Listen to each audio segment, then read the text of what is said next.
Hey, this is Larry with ManCave Mayhem. I hope you enjoy this video. If you haven't yet, hit the subscribe button. Don't forget to like and share these videos and hit the bell for notification. Tonight I'm working on 2012 RZR. Yeah, that's right, RZR. 4 wheels this time. A RZR that I picked up, pretty reasonable, but the motor's blown in it. I'll show you real quick. Yeah, see that bent rod there? Broken bent rod. This thing was, it bent the rod and kind of broke the cylinder right there. So, and then I did the leak down test on the valves, and you can see the big ring there where it leaked out. So that's going to need some attention in the head. I'll bring you over here to the cases. I'm gonna start tearing these down, and we'll get this thing. I'll show you the process. I'm gonna put it back together. With all this COVID thing going on and everything, the wife and I haven't been posting any videos, and we haven't been doing much traveling. We did buy a place in Arizona that we've been working on, and I'll post that up soon and kind of show you guys what we've been doing. But you can see I got bikes sitting in the garage right now. It's just a mess. I'm behind on everything. So that's why I haven't been posting many YouTube videos.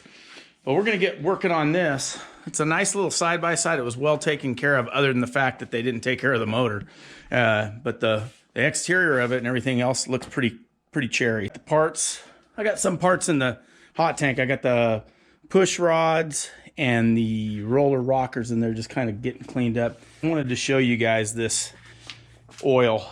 This is what came out of that engine. Now, I bought this off a friend who had recently bought it off of a guy that had passed away. So I'm assuming the guy that passed away probably never serviced this. And when my friend got it, he didn't know that it hadn't been serviced, which he probably should have serviced it. But anyhow, long story short, had a catastrophic failure, and it's got a Polaris filter on it. That doesn't mean it's the original filter. It looks like somebody had either tried taking that filter off and wasn't successful. I don't know. But needless to say, that's why we're here now. So I've got that stuff in the hot tank going, and I'm going to drain these cases and start taking this apart. I'm not going to show a whole disassembly video. I just kind of want to show you guys. I'll show you the reassembly video, but taking it apart is going to be a mess, and I don't really want to mess with the camera and everything else, but I'll show you that after we're done. I'm going to put that valve cover in the ultrasonic after I get done with the other stuff. But until then, we're going to get rid of some of this oil. All right, well, I don't think the water pump failed, at least not that I can tell. I pulled the water pump apart. I also pulled the flywheel cover off, and went ahead and cleaned these, pulled these out of the bath, got those clean. Rockers are all clean. The roller rockers are all clean. But here's the water pump parts, and that water pump, you know, the wheel and everything. I ordered an aluminum one, but this plastic one's fine, so that didn't fail. I'm not really sure. There's still some fragments down in the engine. I'm just thinking just a major bearing failure right down there is what it looks like to me. I'm not for sure, though. I'm not an expert. We're going to continue pulling this motor apart, and maybe we can, if we pull this engine apart, we can figure out what's going on. All right, I'm wrapping this up tonight, but got a lot of the covers cleaned. I got the valve cover all cleaned. I pulled that out of the ultrasonic. Got the lifters out and marked. I got the push rod tubes cleaned and the water pump cover cleaned. And I pulled off the motor mount, dipstick, the crank positioning sensor, or whatever that positioning sensor is. And the only thing I'm having trouble with is getting this thing. Well, I got the starter off. I got to get this stupid flywheel off. This thing's a bear. So I'm going to have to get a good puller for that. Anyhow, wrapping it up for tonight. That's all for now. Progress. We are working on this car, and I was able to get the flywheel popped loose. It helps when you have the right tools. My buddy had a snap-on puller, so we went and got that, and I got the right size bolts, and this thing popped right loose. So now I'm going to pull this off. But today is a good day because I'm going to go pick up the car that this goes in. So I'll have the side-by-side today.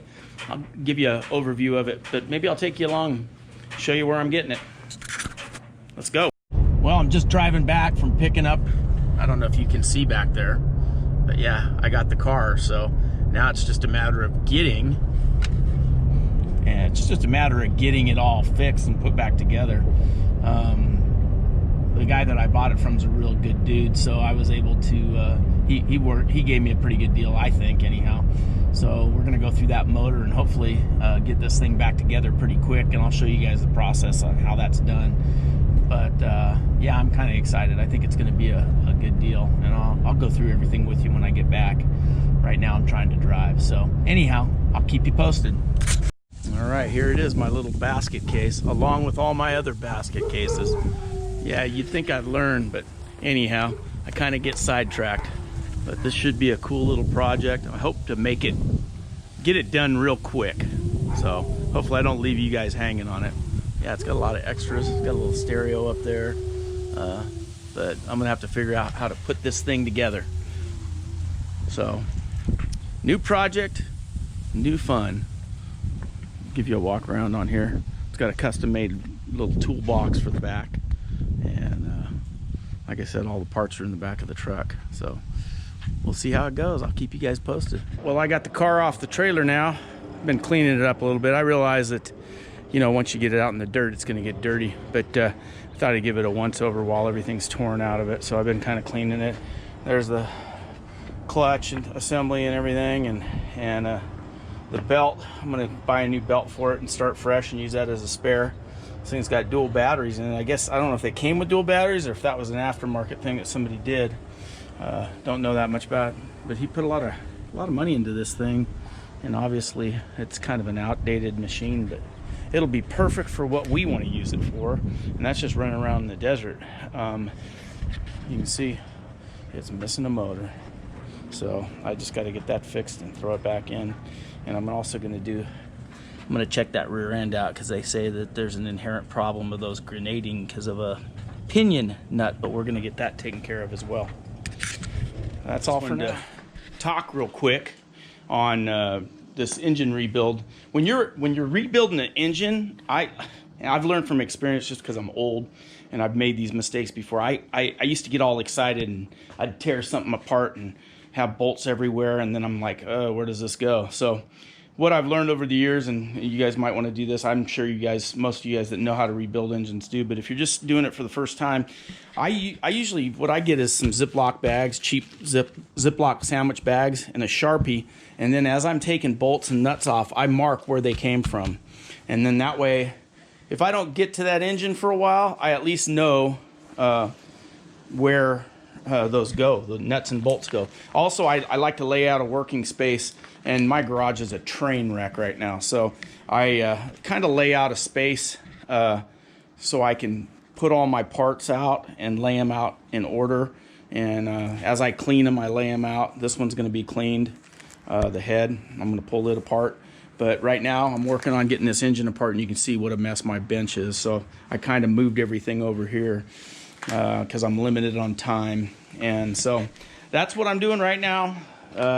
I got the, like I said, I got the flywheel off, and now I got to go after this magneto and or rectifier, or whatever you want to call it. And so we're getting that pulled apart, and we'll start getting to where we can split these cases. All right, we got the timing gears, or the gear cover plate, off. I don't know what you want to call that, but you can see just how bad that oil was. It was terrible. Somebody just did not take care of this machine. And yeah, so we're gonna go ahead and start pulling this all apart. It's just a mess, really is a mess. So we're gonna go through this and try and get her cleaned up, and I'm gonna take this thing in and get it hot tanked. So I'm gonna split the case halves and get her hot tanked. All right, we got the plate off. We got the we had to use a puller on this to get the counterbalance gear off. So we're getting to these timing gears, getting these all off of here. I got the water pump bolts out. They're right behind these holes here. You line them up, and they're Allen heads. So this is coming out now. So there's that, or the oil pump, I'm sorry. So the oil pump is out now. And again, like I said, dirty oil. So we're going from there. That's all. Split these cases open and get these cases cleaned up. Get the crank out of there. And I'm waiting for the rebuild kit to come. Yeah, I was having some trouble getting these cases apart. So what I did is I used the longer case bolts and ran them in, and then I just tapped on these. I was real careful. I don't like prying on stuff, so I just tapped on these with a rubber mallet and a brass drift. And you can see this cases are starting to split now, so I'll move those around to the other side and just kind of work it until the cases give up and finally cut loose. It's kind of sketchy. You know, I don't like banging on stuff, but you know, especially when it's aluminum or magnesium, so I'm just going real careful with it. Case is apart now. What a mess. Look at this. Boy, just a train wreck. We got bearings and freaking just everything's come apart in this case. So looks like the cases are okay though, so that's a good thing. I haven't pulled that screen yet, or the whatever, that slosh plate, so I got to pull that and pull the oil intake thing there on the bottom. But it's pretty bad, and obviously this crank's gone, you can see. But I got a new crank coming and new rods and everything else, so we're gonna get these cases completely torn apart now and get them cleaned. How this thing's self-destructed now. It is bad. I mean, look at this. This is the oil pump pickup, and it's full of debris. There's just all kinds of crap in there, so we're gonna clean that up. Hopefully it's reusable. I think it will be, but just all kinds of metal shavings and everything. You can see it's packed full. I'll throw a light on this pan so you can really see it. So there it is. I'm lighting it up for you to see all the chunks of debris.